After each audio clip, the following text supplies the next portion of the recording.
안녕하십니까 묘류원 여러분. 오늘은 김기현 리치고 대표님 모시고 말씀 나누겠습니다. 안녕하십니까? 네, 안녕하세요. 대표님 요새 그 부동산 가격이 좀 반등했다 이런 얘기가 네. 나오긴 하잖아요. 네. 근데 빅데이터는 어떻게 좀 전망을 하고 있고 대표님 개인적으로 네. 이번 반등을 좀 어떤 각도로 보시는지 먼저 네. 여쭙고 가겠습니다. 네, 실제로 지금 반등이 나오고 있는 게 맞고요. 실거래가도 반등이 나오고 있고, 호가도 반등이 나오고 있고. 네, 그래서 일단 뭐 서울 기준으로 한번 보여드리도록 하겠습니다. 이제 실거래가 요 캔들 차트인데요. 이제 보시는 것처럼, 지난 12월과 1월에 이제 저점 찍고, 그다음에 2월, 3월에 이렇게 보시는 것처럼, 확실하게 치고 올라왔죠. 그래서 상승했다. 그리고 이제 요즘에 거래량이 여전히 많지 않기 때문에 네. 호가를 좀 많이 보시는 게 중요한데, 이쪽에 이제 보시면 이쪽 이제 반포 쪽을 보면 지금 3개월 사이에 호가가 뭐 16%, 10%, 뭐 9% 이렇게 많이 오른 게 이렇게 많아요. 그러네요. 네. 그래서 지금 굉장히 지금 많이 올랐고요. 또 잠실 쪽으로 한번 가보면 잠실주공 이쪽 가보니까 어때요? 17%. 잠실주공 5단지 17%, 레이크 팰리스 거의 뭐 15%. 그다음에 이제 저희 대치동 쪽으로 가보면 개포주공 6단지 같은 경우는 지금 25%, 이야. 대청도 16%. 이렇게 보면은 지금 야 이거 다시 상승 쭉쭉 가겠다. 네, 또 시작됐다. 다시 불 붙었다. 네. 금리도 이제 하반기 내릴지 모른다는데 그렇죠. 다시 상승장 왔다 이렇게 생각하기가 쉽잖아요. 근데 네. 대표님 생각은 좀 다르시죠? 제 생각보다 이제 데이터 생각이 다르죠. 그러니까 그리고 패턴을 보면 항상 이런 큰 상승장 이후에는 데드캣 바운스장이 있습니다. 이게 주식이나 부동산이랑 똑같아요. 사람 심리가 들어가서 그런 거죠? 심리가 들어가서. 자, 특히나 이제 지난 코로나 같은 경우에는 어땠어요? 이 상승장이. 엄청 가팔랐죠. 그냥 그 짜릿한 상승. 완전 그냥 뇌에서 도파민이 그냥 그럼요. 뿜뿜 나오잖아요. 근데 작년 이게 하반기 때 이제 와장창 물어졌는데 아직은 기간이 길지 않잖아요. 여전히 남아있어요.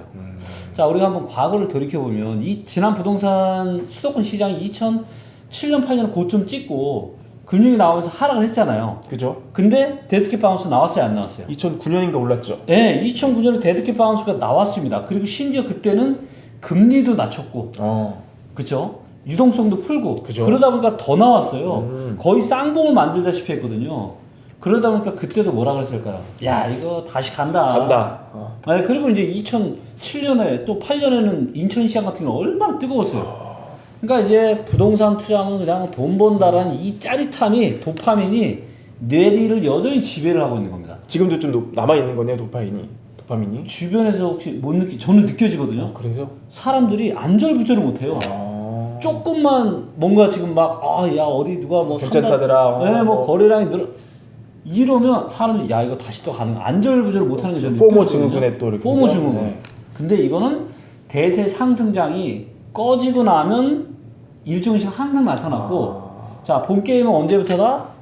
본 게임은 올해 여름 가을부터 내년부터 이제 시작되는 겁니다. 이게 그래요? 진짜 흐름이에요. 그리고 지금은 여전히 지금 상황이 조금 좋아졌다라 하지만 거래량이 일단 너무 작고요. 수급도 안 좋고 무엇보다 이제 전세 시장이 계속 빠지고 있기 때문에 네. 지금은 절대 대세의 상승장이 될 수 없다. 일시적인 반등장이고 때에 따라서 입지에 따라서는 지금 이제 반등이 지금 보시면 막 15%씩 20%씩 나오는 데가 있잖아요. 이런 데는 이런 기회에 매도를 해보시는 것도 나쁘지 않겠다. 네, 이렇게 생각합니다. 그 반짝 반등장은 왜 나온 걸까요? 그러면 뭐 특례 보금자 이런 영향이 좀 있긴 있을까요? 네, 여기에 이제 금융시장 안정. 사실 지난 하반기 또 가을 정도만 하더라도 뭐 지금 뭐 강원랜드 사태부터 해가지고 지금 여러 이제 주식시장도 사실 좋지 않았고. 그죠. 근데 올해 지금 상반기 지금까지 이제 주식시장을 보면은 나쁘지 않아요. 괜찮아요. 그래서 금융시장도 좀 안정이 되고. 그렇지. 또 1월 달에 정부에서 이제 특별 보금자리론 또 1월 3일에 이제 정부 부동산 대책 등을 통해서 정책까지 받쳐주니까 지금 이제 이런 상황, 긍정적인 상황들이 펼쳐지고 있는 거죠. 근데 이 당초 대표님이 예측한 시나리오가 두 개였어요. 이 네. 하락장이 펼쳐지기 전에. 네. IMF가 올 정도의 급격한 하락이 오면 이 반등의 폭도 빠를 수 있다. 네. 혹은 완만하게 빠지면 더 길고 오래 간다. 근데 사실 최근에 우리가 본 하락장은 V자로 꺾이는 거에 가까웠거든요. 맞아요. 그런데도 급락형 패턴이었죠. 이 상승이 안 나오나 봐요, 이번에는. 왜 그런 걸까요, 그거는? 그거는 여러 가지 이유가 있는데요. 일단 2020년과 21년에 너무들 많이 샀어요. 너무 이제 막 난리가 나가지고 거래량이랑 거래 대금을 한번 보시면 이걸 한번 데이터로 제가 한번 보여드릴게요. 자, 여기 보시면 요게 이제 거래량 데이터예요. 네. 전국의 거래량 데이터인데, 자, 요때 이제 한참 뜨거운 부동산 버블 붐 불었던 게 2006년 말인데 보신 것처럼 최근은 어때요? 야. 이때 거래량보다 비교도 안 될 만큼 엄청난 거래량이 터졌죠. 살만한 사람들이 이때 다 샀습니다. 근데 이때는 무슨 일이 있었냐면 코로나랑 임대차 3법 때문에 더 난리가 났던 거거든요. 자, 이거를 거래 대금으로 한번 봐볼게요. 거래량이 아니라 실제 거래가 된 돈. 네. 이야. 자, 이걸로 보니까 어때요? 금액이 커지니까 이게 압도적으로 그래프가 높이 네, 쏘았습니다. 명확하게 느껴지시죠?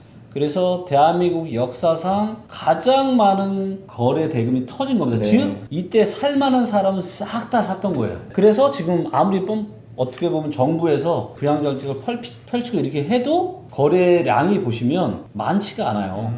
네, 거래량이 어때요? 아, 그렇네요. 평균도 안 돼요. 지금 오르긴 올라갔지만 네. 그죠?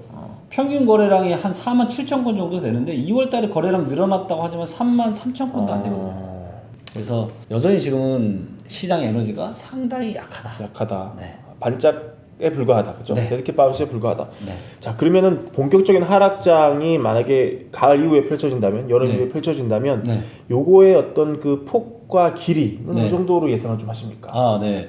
이 부분은 이제 데이터로 우리가 가늠해 볼 수가 있는데요. 자, 이제 보시면은 일단 이 통화량 대비한 이 아파트 버블 인덱스가 중요한데요. 그래서 시중의 통화량이 M2 통화량과 이 아파트의 시가총액 상관관계를 보면 되는데, 자, 최근에 이제 부동산 가격 하락하면서 많이 떨어졌죠. 그래서 130%예요. 근데 요게 이제 역사적인 평균이 몇 %냐면 109%입니다. 예. 자, 그러면 130%에서 109%까지 떨어지면 얼마 떨어지냐면 16% 정도. 통화량이 조금 느는 거를 감안했을 때 뭐 한 14, 15 정도 떨어져야 돼요. 근데 이제 요게 이제 이때까지 떨어질 수도 있잖아요. 그렇죠. 100% 미만으로. 예. 즉, 이때도 보시면 2000년대 초반에도 통화량, 파란색인 통화량보다 시가총액이 밑에 있을 때가 있었고요. 예. 14, 15년 수도권 시장 바닥일 때 이때도 통화량보다 밑에 있었어요. 자, 이렇다는 얘기는 뭐예요? 앞으로도 통화량 밑으로 올 수 있다라는 거죠. 그렇네요. 그렇게 되려면 25% 정도 떨어져야 됩니다. 예, 그러면 이제 15에서 25% 정도는 떨어질 수 있다고 이제 데이터가 이야기하고 있는 거고요. 예. 또 뭐가 있냐면 이 주택 구매력 지수 데이터가 있습니다. 그러니까 제가 뭐 여러 가지 뭐 소득 때문에 여러 가지가 있지만 딱 하나만 얘기하라고 하면은 저는 이제 주택 구매력 지수 데이터가 가장 이제 저는 정확하다고 보는데, 자, 이거를 보시면 여기 이제 서울인데 요건 시도별로 데이터가 있거든요. 여기에는 주택 가격을 결정짓는 가장 중요한 세 가지가 들어가요. 첫 번째, 주택 가격. 얘가 얼마나 비싼지 싼지. 네. 그 다음에 사람들의 소득. 그 다음에 주택담보대출 금리. 그래서 대부분의 사람들은 집을 살 때 대출을 끌어다가 사잖아요. 그래서 대출 끌어다가 내가 이자를 내는데 이게 내 소득에서 이자를 내는 이 금액이 부담스러운지 부담스럽지 않은지를 보여줘요. 네. 그래서 이렇게 초록색 뿌리면 부담스럽지 않은 거죠. 그러면 대출 받아서 집 살 수 있는 사람이 많겠죠. 네. 왜? 집값이 만만하니까. 그죠? 그래서 이럴 때 초록색 불 들어올 때가 저점이고, 근데 지금 어때요? 조금 올라갔지만 아파트가격이 떨어지면서 주택금리가 올라갔지만 여전히 어때요? 역사상 거의 가장 낮은 수준. 가장 안 좋은 수준. 네. 지난 2004년 이후로 제일 안 좋아요. 그 얘기는 무슨 얘기예요? 지금 대출을 끌어다가 서울에 지금 집을 살 수 있는 사람이 있다 없다? 없다. 그래서 아무리 지금 부양정책을 펼쳐도 거래량이 서울의 월평균 거래량이 거의 6천 건 정도 돼요. 실거래가 공개된 이후로. 네. 근데 이거 절반이 3천 건이잖아요. 근데 지난 2월에 서울 거래량이 늘었다고 했는데 2,500건밖에 안 돼요. 그러니까 평균의 반도 안 되다. 그 얘기는 무슨 얘기다? 즉 대출 아무리 특별보금자료 뭐고 해줘도 대출 끌어다 집을 살 수 있는 사람이 없기 때문에 그런 겁니다. 이게 명확하게 보여주는 거죠. 그래서 아직은 이렇게 섣불리 지금 뭐 대세 상승을 논한다거나 이랬다거나 진짜 크게 당할 수 있다. 크게 당할 수 있고, 만약에 여기서 저는 더 올라갈 수 있다고 보거든요. 만약 금융시장 상황이 그렇게 나쁘지 않다. 2009년처럼 더 반등할 수 있어요. 그러면 그때는 매수를 해야 될 타이밍이 아니라 오히려 갖고 있는 걸 더 팔아야죠. 더 팔아야 되는. 네, 한번 생각해 보세요. 자, 2008년에 금융이 터지고 나서 부동산이 급락을 했잖아요. 그리고 금리를 어떻게 돼요? 확 낮췄죠. 그렇죠. 자, 그러니까 어때요? 야, 이거 부동산 다시 간다 하고 2009년에 다시 올랐단 말이에요. 그렇죠.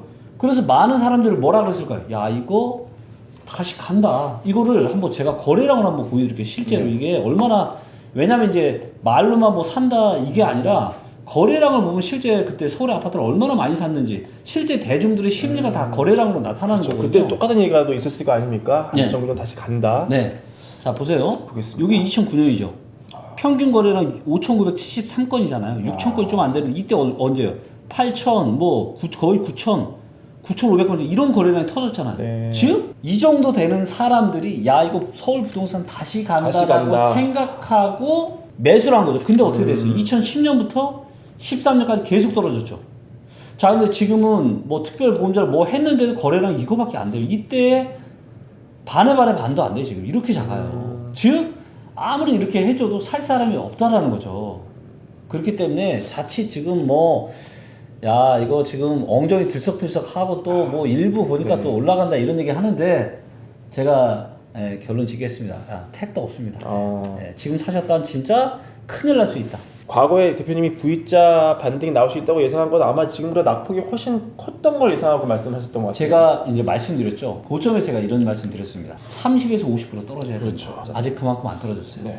그래서 더 떨어져야 됩니다. V자 밑으로 더 떨어지는 과정에 약간 상장 나오는 뭐 이런 거다. 그렇죠. 네, 맞아요. 거죠. 데드캣 바운스. 네. 네, 정책과 금융시장의 안정이 만든 데드캣 바운스라고 보시면 되고 이게 뭐 여름이나 가을 정도 가면은 저는 좀 분위기가 바뀌지 않을까 그렇게 판단하고 있습니다. 그 분위기를 바꿀 어떤 변수 중에 하나로 이 부동산 PF에 대한 공포 이런 얘기가 좀 나오고 있는데 네. 어떤 상황입니까? 지금 어떻게 보면은 네. 지금 지뢰밭이 지금 한두 개가 아닙니다. 지금 바로 말씀하신 네. 것처럼 부동산 PF 때문에 뭐 증권사나 저축은행이나 뭐 생활금고나 말들이 많이 나오고 있잖아요. 네. 근데 이제 지금 다시 또 청약도 그래도 좀 서울 조금 잘 그렇죠. 되는 거가 네.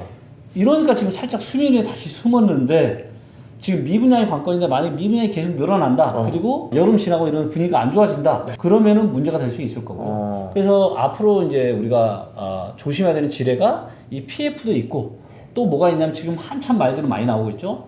상업용 부동산입니다. 상업용 부동산 미국에서도 이거 많이 나오고 그렇죠.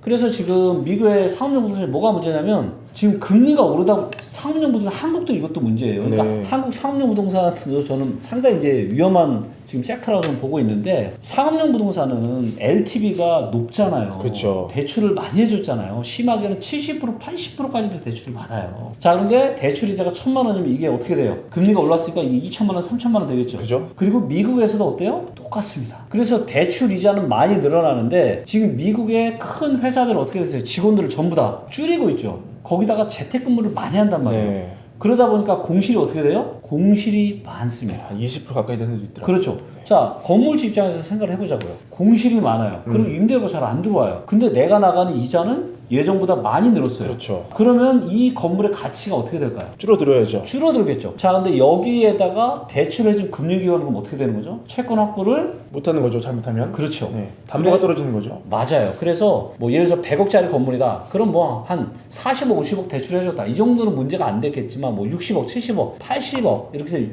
60, 70, 80%로 대출을 이렇게 해준 데는 굉장히 문제가 될 겁니다. 근데 지금 미국의 큰 은행이 아니라 이제 중소형 은행들이 지금 심각하다는 얘기들이 나오고 있고 한국도 저는 비슷하게 봐요. 한국도 저는 앞으로 많이 나올 주제가 하우스 푸어도 있지만 빌딩 푸어가 빌딩 앞으로 푸어. 많이 나오게 될 거다. 꼬마 빌딩 엄청나게 사지 않았습니까? 이것도 제가 거래량으로 보여드릴게요. 예. 자, 이게 모든 게 다 데이터로 설명할 수 있으니까 자, 전국 기준으로 우리가 건물 데이터를 보겠습니다. 자, 보시니까 어때요? 역사상 가장 많은 건물의 거래량이 언제 터졌냐면 21년 3, 4월에 터졌습니다. 그리고 많이 샀네요, 진짜 이때. 이게 22년 4월까지도 이어졌어요. 22년 6월달까지도 계속, 그러니까 작년 중순까지도 이 상업용 건물에 대한 이런 거래량이 엄청났던 거죠. 네. 근데 이제 이때까지만 해도 어때요? 금리가 쌀 21년 때죠. 3, 4월 달이면 어때요? 금리가 아주 쌌잖아요. 근데 이때 가장 많이 샀단 말이에요. 이분들 지금 금리 부담이 과연 어떨까요? 상당하겠네요. 많게는 2배 올랐을 것 같은데. 그리고 이제 건물 같은 경우는 워낙 덩치가 크니까 1,000만 원이면 2천만 원 되는 거고 그렇죠. 2천만 원이면 4천만 원 되는 거예요, 이자가. 자, 그러면 이거는 지금까지는 어찌어찌 버티고 있는 분들도 있겠죠. 네. 근데 이런 상황이 더 유지가 되면 어떨까요? 이제 패닉 셀에 들어가네요. 그렇죠. 그러면 이제 이게 경매에 넘어갈 수 있는 거죠. 경매에 넘어가면 뭐 대출을 뭐 60에서 70% 80%까지 추가적으로 해준 금융기관은 과연 또 어떻게 될까요? 그렇네요. 문제가 될 수 네. 있겠죠. 그래서 이런 것들이 지금 수면에서 지금 밑에서 지금 부글부글 끓고 있다. 그래서 앞으로 상황이 어떻게 되느냐에 따라서 그래서 뭐 미국에서 공식적으로 어쩌다 보면 지금 얘기했잖아. 하반기 경기 침체 온다. 그렇죠. 네, 만약에 그런 일들이 미국의 경기 침체가 오면은 한국은 미국이 기시마에도 한국 감기에 걸리는데 그러면 한국도 부동산, 주거용 부동산도 다시 하락, 상업용 부동산도 아마 상당히 저는 문제가 되고 이런 것들이 PF와 더불어서 상업용 부동산에 대한 대출 이런 문제들 때문에 한국의 금융기관도 문제가 될 수 있는 소지가 충분히 있을 수 있다.